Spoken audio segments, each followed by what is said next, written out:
নমস্কার, Bandita and mother's ব্লগে সকলকে স্বাগত জানাই। এই যে চা নিয়ে বসে পড়েছি। কালকে রাত্রিরে ঝড় বৃষ্টি হলো, একটুও ঠান্ডা হয়নি। অন্যদিন ফ্যান চালালে একটু ঠান্ডা ঠান্ডা লাগে, কোনো কিচ্ছু নয়। মানে সেই যে গরম, ওইটুকুনি বৃষ্টিতে ঝমঝম করে বৃষ্টিটা হয়েছে, কিন্তু ওইটুকুনি টাইমে তো কিছু হবে না। ঝড় হয়ে একটু বেশিক্ষণ ধরে বৃষ্টি হলে তবে না ঠান্ডা হবে। আর এখন আবার রোদ উঠেছিল, আবার মেঘ করলো। আমার ওই অ্যাডেনিয়াম গাছটায় কত ফুল হয় না, ফুল হয়। এই অ্যাডেনিয়াম গাছটা এনেছি, দেখি বসাবো। আলাম কবে বসাবো, বলছে যত তাড়াতাড়ি পারবে বসিয়ে দেবে। হ্যাঁ, মনে মনে বাজি ওই ফুলটা ফুটুক তারপর বসাবো।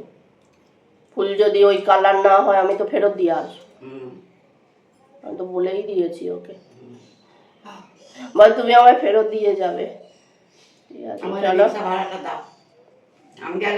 এই যে বেগুন ভেজে নেব। মা কালকে কটা বেগুন কেটে রেখেছে, বেগুনগুলো পড়েও রয়েছে গত সপ্তাহ থেকে। এই সপ্তাহে আর বেগুন আনিনি, ওই জন্যে বেগুনগুলো পড়েই থাকে। আর বেগুন খেলে তো আমার অ্যালার্জির আছে, তো বেগুন খেলেও চুলকোয়।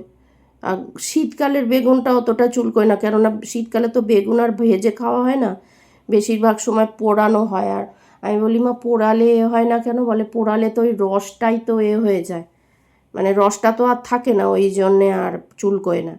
কিন্তু এই বেগুন যদি খাই তাহলে চুলকোতে থাকবে। তা যাই হোক, বেগুনগুলো ভেজে নিই, তারপর উচ্ছে ভাজবো। আজকে তো নিরামিষ, শনিবার। আর হচ্ছে পটল, আলু, কুমড়ো, ডাঁটা দিয়ে একটা তরকারি করব, করে নিয়ে ব্যাস হয়ে যাবে।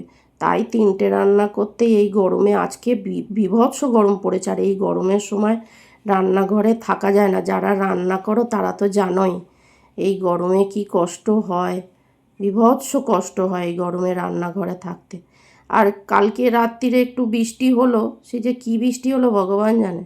বৃষ্টিতে ঠান্ডাই হলো না, বরঞ্চ আরও গরম হলো। অন্য দিন রাত্রিরে বৃষ্টি হলে তবু একটু ফ্যান চালালে একটু ওয়েদারটা ঠান্ডা ঠান্ডা হয়ে যায়, কিন্তু কালকে যা বৃষ্টি হয়েছে, একদম রাত্রিরেও কিছু হয়নি, আর সকাল থেকে তো আরও বেশি গরম হচ্ছে। তা যাই হোক, বেগুনগুলো আমার ভাজা হয়ে গেছে, আর দুটো আছে, সেই দুটো ভেজে নেব। আর হচ্ছে যে বেগুন ভাজা খেতে ভালো লাগে, কিন্তু ওই খেলেই তো অ্যালার্জি। বলবে তাহলে চিংড়ি মাছ খেলেও অ্যালার্জি হয়, কিন্তু ওই লাউ চিংড়ি ফিংড়িগুলো একটু খেতে ভালো লাগে। অ্যালার্জির জন্য তো কিছুই প্রায় খাই না, খেতে পারি না। তাই এগুলোও আস্তে আস্তে খাওয়া মনে হচ্ছে ছেড়ে দিতে হবে, যা অবস্থা হচ্ছে অ্যালার্জিতে। তা যাই হোক, মা ওইদিকে ঝাঁট দেবে বলে দাঁড়িয়ে আছে। আমাকে বলছে, মা না বাইরের দিকটা বেরোলে আমি ঝাঁটটা দিয়ে দেবো। তা মা ঝাঁটটা দিয়ে নিল। আর হচ্ছে যে বেগুনটা ভেজে নেব, নিয়ে আর রান্না করা, বাসন মাজা। আর এতক্ষণ দাঁড়িয়ে দাঁড়িয়ে রান্না করলে কী হয় বলো তো, পাটায় ভীষণ যন্ত্রণা হয়। ওর থেকে আমার মনে হয় বসে রান্না ভালো, দাঁড়িয়ে দাঁড়িয়ে এত রান্নার থেকে। জানি না, যারা বসে রান্না করে তারা বলে দাঁড়িয়ে সুবিধে। আমার তো মনে হয় এই দাঁড়িয়ে এতক্ষণ ধরে রান্না করা।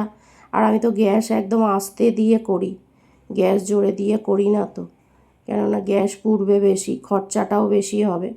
ওর থেকে গ্যাস আস্তে করে রান্না করাই ভালো, তাতে গ্যাস পোড়েও কম, প্লাস মানে গ্যাসটা অনেক দিন চলবে আর কি, আস্তে করে দিয়ে কাজ করলে। আর আর আমরা জোরে দিয়ে করি না তো, আমার আর আমার মার কিছুতেই মনে থাকে না। মানে গ্যাস জোরে দিলেই ভুলে যায়, তখন জিনিস পুড়ে টুড়ে যায়, মানে সে অবস্থা খারাপ হয়ে যায়, মনে থাকে না তো। আস্তে দিয়ে করে করে অভ্যস্ত। আর এদিকে হচ্ছে যে বেগুনগুলো ভাজা হয়ে গেল, এবার উচ্ছে ভাজবো। তো উচ্ছে খেতে ভালোই লাগে, আমার তেতো খেতে তো ভালোই লাগে। অনেকে তো তেতো খেতেই চায় না, আমার তেতো খেতে বেশ ভালোই লাগে। আর তেতো খাওয়াটাও দরকার শরীরের পক্ষে।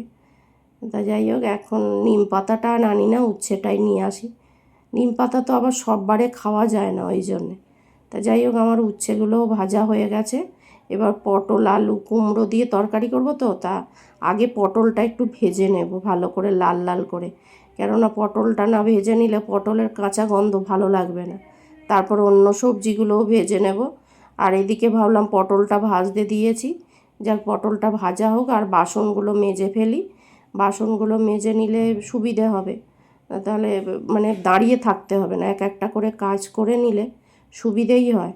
নাহলে ওই হচ্ছে যে রান্না হবে, তারপর বাসন মাজা হবে। আজকে আবার তাও শেষে কটা বাসন ছিল, এই যে কড়াটায় রান্না করছি ওই কড়াটা ছিল, তারপরে ছিল মা যে গামলাটায় জল গরম করে দেওয়া হয় সেই গামলাটা ছিল, ওগুলো তো ছিল, ওগুলো আবার পরে মেজেছি। তাও আজকে অন্য দিনের থেকে অনেক কম বাসন পড়েছে, অন্য দিন যতটা বাসন পড়ে আজকে ততটা বাসন পড়েনি। তা যাই হোক, এই অবধি যারা ভিডিওটা দেখেছো তারা প্লিজ একটা লাইক করো আর কমেন্ট করতে ভুলো না, কিন্তু তোমাদের একটা লাইক বা কমেন্ট আমাদের ভিডিও করতে উৎসাহিত করে। যারা ভিডিও করো তারা তো জানোই যে একটা লাইক একটা কমেন্ট কতটা উৎসাহিত করে এই ভিডিও করতে গেলে। তা যাই হোক, আর ভিউজ না হলেও ভালো লাগে না। দেখবে আজকে দেখছিলাম একজনের এই ইন্টারভিউ, তাই বলছে যে ভিউজ যদি না সেও ইউটিউবার, সে হচ্ছে যে ওই করে ঘোড়ার ট্রাভেল ব্লগ করে।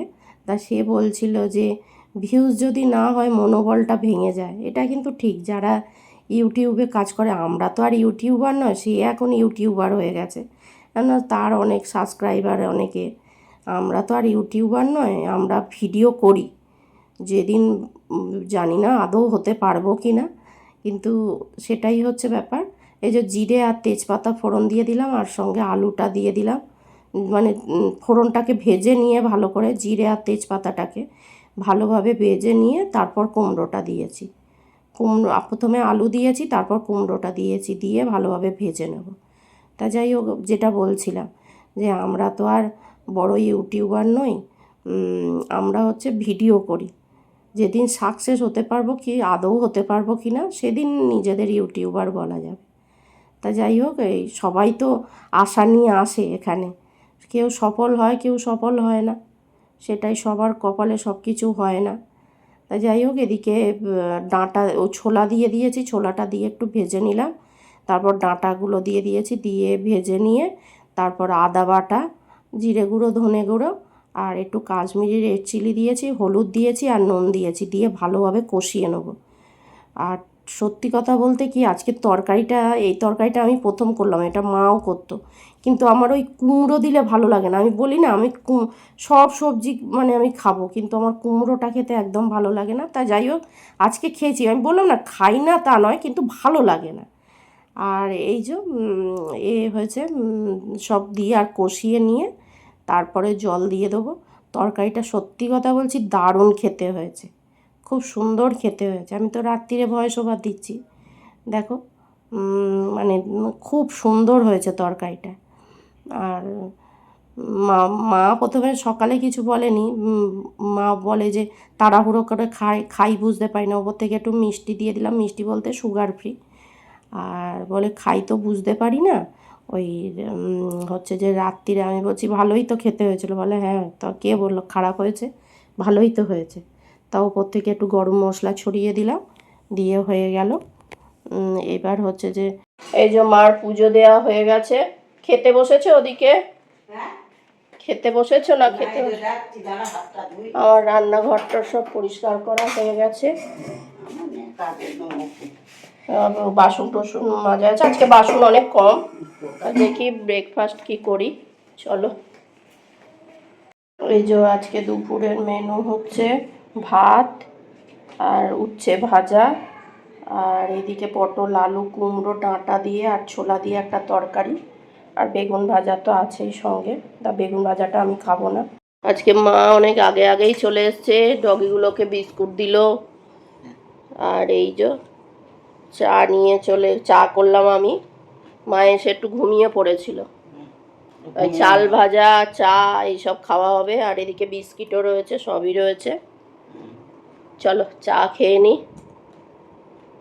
তারপর দুপুর থেকে শুয়ে সবার ভিডিও দেখি, আর মা 3টে সাড়ে 3টেয় চলে এলো। মা একটু ঘুমিয়েছিল, আর আমি ওই ফেসবুক ইউটিউবে সব ভিডিও দেখছিলাম। তা যাই হোক, ডগিটা শুয়ে থাকে গো রাস্তায় দুটো খাবার জন্যে। তা যাই হোক, ভিডিওটা তাহলে এখানেই শেষ করছি। তোমরা সবাই সুস্থ থেকো, ভালো থেকো, সাবধানে থেকো, আর ভিডিওটা যদি ভালো লেগে থাকে লাইক করো, কমেন্ট করো, সাবস্ক্রাইব করো।